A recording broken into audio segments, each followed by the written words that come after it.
Bonsoir et bienvenue dans cette nouvelle vidéo. Alors pas mal d'informations sont sorties aujourd'hui, donc on est là pour les informations et on parlera aussi des matchs de Ligue des Champions qui arrivent demain et après-demain, hein. Les barrages de Ligue des Champions commencent demain, donc sans plus tarder commençons. Alors on va commencer avec le PSG et Kolo Muani. Alors la Juventus veut garder Kolo Muani définitivement. Le PSG a fixé le prix à 70 millions d'euros. Ouais, ça me paraît, ouais, c'est le minimum quand même, 60 millions d'euros, 70 millions d'euros, c'est la moindre des choses quand même. Voilà. Le joueur veut rester en Italie. Les deux clubs sont actuellement en discussion, hein. La Juve veut qu'il participe à la Coupe du Monde des clubs avec le maillot bianconeri. Information Tuto Sport, Corriere dello Sport. En plus, Kolo Muani bat les records, hein. En 3 matchs de Serie A, il a marqué 5 buts, c'est du jamais vu. Enfin, c'est déjà arrivé à l'époque, mais c'était pas le même format. Mais ouais, c'est ça, depuis, j'ai vu un truc comme ça, 94-95. C'est jamais arrivé et Kolo Muani l'a fait, donc bravo à lui. Et voilà, donc le mec il revit quoi, depuis qu'il a la Juventus. Et une autre information sur Kolo Muani est sortie, hein, récemment. Alors la Juventus veut recruter définitivement Kolo Muani. Pour cela, il prévoit de vendre Dusan Vlahovic, hein, qui n'intéresse pas le PSG. Les deux clubs ont rétabli d'excellentes relations. Les conditions sont là, la volonté, y compris celle de Kolo Muani, est là aussi. Information Républica. Donc toutes les étoiles sont alignées pour une belle vente pour le PSG, 210 millions d'euros. Donc c'est une très bonne chose et c'est une bonne nouvelle pour le PSG. Et, toutes les parties seront bien, seront contents. En plus, voilà, donc la Juventus va vendre Kolo Muani, donc ça profitera à toutes les parties. Le PSG confirme que d'autres prolongations parmi l'effectif sont à l'étude, voire que des négociations ont déjà commencé. Barcola en fera partie. On sait que Barcola est déjà convoité par plusieurs clubs, grands clubs européens. Et pour ça, le PSG est au courant. Donc le PSG va tout faire pour prolonger le contrat de Barcola. Luis Campos donne sa priorité au PSG pour prolonger. Il planche déjà sur le mercato d'été prochain comme si elle allait rester. Information Le Parisien. Bon, franchement, je donne mon avis, hein, c'est pas une bonne idée, mais c'est parce qu'il entretient des bonnes relations avec Luis Enrique et c'est aussi pour ça que Nasser Al-Khelaifi veut le prolonger. Donc c'est aussi ça. Donc c'est aussi pour ça. Donc Nasser Al-Khelaifi souhaite prolonger le contrat de Luis Campos au PSG. Très épanoui à Paris, le Portugais bénéficie de la confiance du président qui considère que son excellente collaboration avec Luis Enrique est un élément clé des succès actuels du club, hein, information Canal+. Donc voilà pour les informations mercato. On va parler des matchs de Ligue des Champions hein, qui arrivent demain après-demain. Alors le PSG jouera avec le maillot fort face à Brest en Ligue des Champions. Eh ouais, Brest. Eh oui, on verra si ce maillot est véritablement officiellement un porte-bonheur pour le club parisien, à voir. Parce que c'est vrai que depuis qu'ils ont porté ce maillot, c'est minimum 4 buts hein, pour le PSG. 4-2 contre Manchester City, 4-2 contre Stuttgart, et peut-être 4-2 demain à Brest, enfin à Guingamp, hein, vu que le match aura lieu au stade Roudourou, hein, Guingamp. Et donc à voir. Mais c'est vrai que le PSG, là, en ce moment, ils sont sur une très bonne dynamique, hein. Ils enchaînent les matchs à plusieurs buts, 4 buts, 5 buts à Brest, 4 buts contre Monaco, c'est pas non plus des mauvaises équipes, hein. C'est des équipes qui jouent avec des champions, s'il vous plaît. Et voilà, donc c'est ça, Stuttgart, tout ça, Manchester City, donc c'est ça, le PSG est là. Le PSG est là.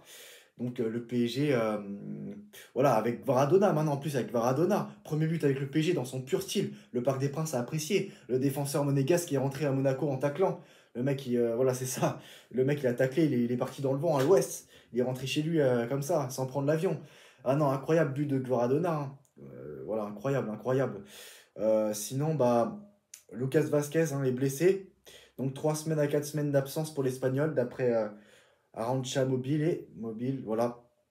Et sinon, il y a un truc qui m'a. Je vais mettre à l'écran, hein. Les joueurs les plus décisifs sous Pep Guardiola, ça m'a fait rire.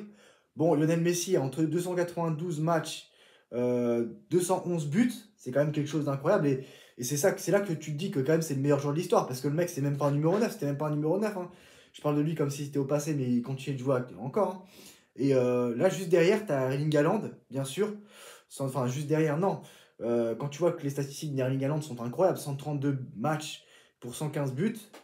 Mais juste derrière Lionel Messi, là, Sergio Agüero, et c'est là que tu te dis quand même que le mec, il est très sous-coté. 151 matchs, Agüero pour 124 buts. C'est euh, c'est 19 matchs de plus qu'Erling Haaland sous Pep Guardiola pour 9 buts de plus. Donc c'est pas ridicule. Donc ça veut dire que Agüero était sous-coté, qu'on n'en parle pas assez. Mais c'est vrai que ces statistiques, c'est quand même quelque chose.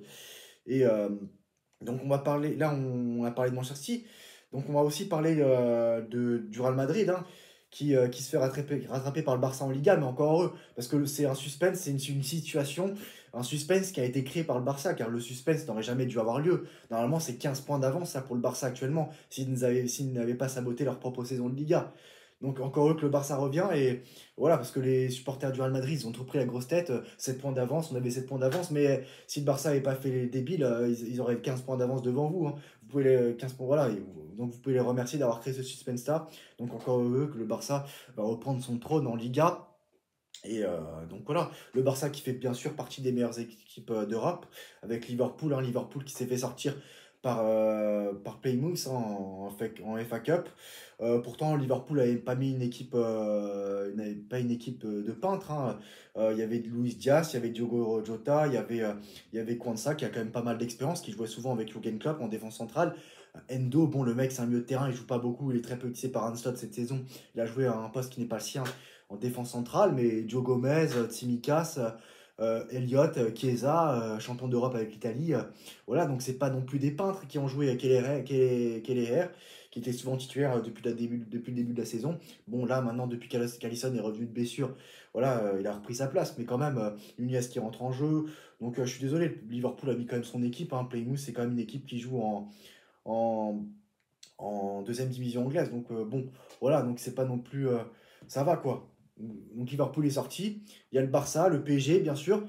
PSG c'est devenu normal, hein, le PSG qui marque 4 buts à chaque fois, comme je vous l'ai dit à plusieurs reprises, hein. C'est devenu normal, mais c'est pas normal. C'est quelque chose qu'il faut pas banaliser. C'est quelque chose qui arrive souvent au Barça, hein. Le Barça qui bat des records cette saison. Déjà, a marqué déjà plus de buts maintenant que l'ensemble de la saison dernière. Donc voilà. Donc voilà. Donc c'est tout pour ça. Et Bellingham, pour moi, voilà, je vais parler de Bellingham vite fait. Je trouve que si le Real Madrid cette année ne gagne pas la Ligue des Champions, de toute façon c'est très mal parti pour que le Real Madrid gagne la Ligue des Champions, surtout depuis la manière dont le Real Madrid joue depuis le début de la saison. Bah, pour moi, Bellingham est un meilleur attaquant que Mbappé si le Real Madrid ne gagne pas la Ligue des Champions cette saison, parce que Bellingham, le mec, c'est un milieu de terrain, il n'avait aucune connaissance en termes d'attaquant. Il a quand même moins d'expérience que Mbappé en attaque. Mbappé en a bien plus que Bellingham. Et ça n'a pas empêché Bellingham de parfaitement remplir ce rôle de faux numéro 9 et de faire gagner la Ligue des Champions. C'était le grand artisan de la victoire finale du Real Madrid en Ligue des Champions la saison dernière. Bellingham, hein, il fait partie de ces joueurs-là qui ont porté le Real Madrid, qui a permis au Real Madrid de tout gagner. Donc pour moi, il n'y a pas débat. Et pour moi, Bellingham sera un meilleur attaquant que Mbappé si le Real Madrid ne gagne pas la Ligue des Champions cette saison. Et c'est très bien parti pour l'être. Voilà. Donc c'est quand même quelque chose quand même qu'il faut souligner. C'est quand même quelque chose qu'il faut souligner, voilà. Parce que Mbappé, le mec, il est perdu, ça fait plusieurs années, que ce soit sur les ailes, que ce soit en avant-centre, il est pourri, il est dégueulasse. Donc voilà, et pour moi, Bellingham a moins d'expérience que Mbappé, mais pourtant, voilà, c'est ça. Il a permis au Real Madrid de gagner des champions, donc c'est quand même quelque chose d'incroyable, et ça, je trouve qu'on en a peu parlé, et voilà, donc c'est ça. Et sinon, bah après, voilà, le Real Madrid ne va pas affronter une équipe monstrueuse, hein. On sait très bien que Guardiola, son mental ne va pas bien du tout. Mais bon, c'est vrai que quand le coach, le chef de bord, le commandant de bord, le pilote de l'avion, lui-même ne va pas bien mentalement, les joueurs suivent difficilement. Si même lui n'arrive pas, alors les joueurs. Je pense que Guardiola, il faut qu'il arrête, même s'il a prolongé son contrat, il doit dire stop, parce que je pense que Manchester City ne va pas virer Guardiola.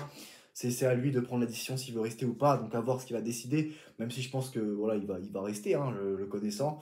Après, on sait jamais, hein, dans le football, mais je pense pas, le divorce avec sa femme et tout. Ouais, donc je sais pas. À voir. Donc c'est vrai que si Guardiola quitte City, c'est parce que c'est plus lui qui l'a voulu, donc il sera plus une démission qu'autre chose. Parce que Manchester City est plus dans un délire, voilà, il nous a tout fait gagner, donc on lui doit tout. Donc voilà, c'est pour ça que Manchester City, voilà, n'ose pas virer Guardiola à cause de ça, parce que voilà, ils ont tout gagné avec lui. Mais il faut pas que Manchester City ait cette mentalité-là, et c'est là que tu te dis que Manchester City n'a pas encore la mentalité d'un grand. Voilà, c'est tout pour aujourd'hui, et on se retrouve très prochainement pour une nouvelle vidéo. Ciao!